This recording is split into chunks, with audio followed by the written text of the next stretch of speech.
Good morning GTA cars. So, releasing today 2019 EcoSport Ambiente manual transmission guys. Color white.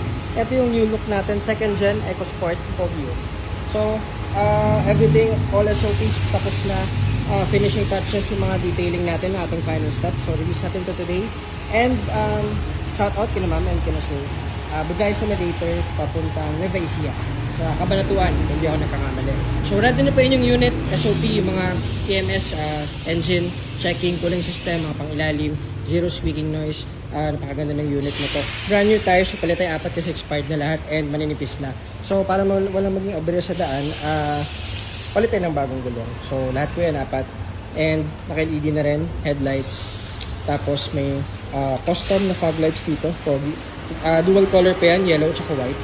Ayan, so ready for long drive at gagamitin nyo na lang. And may mga garnish na rin, may mga visor, ayan, pakapogi. And then sa loob, check natin. Ayan, so manual transmission to guys 1.5 engine, 3-cylinder. And then naka-leather seat, pero seat cover lang po yan.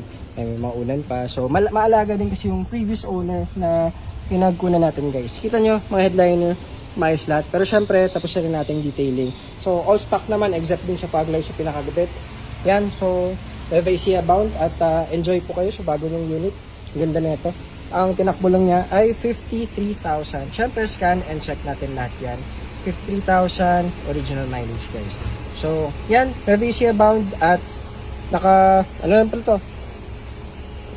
Touchscreen, head unit, and syempre may Bluetooth, tsaka reverse cam. Ayan, so, release natin to at balik natin shop para ready for pickup na. Thank you po. Good afternoon GTA Cars. Maraming salamat.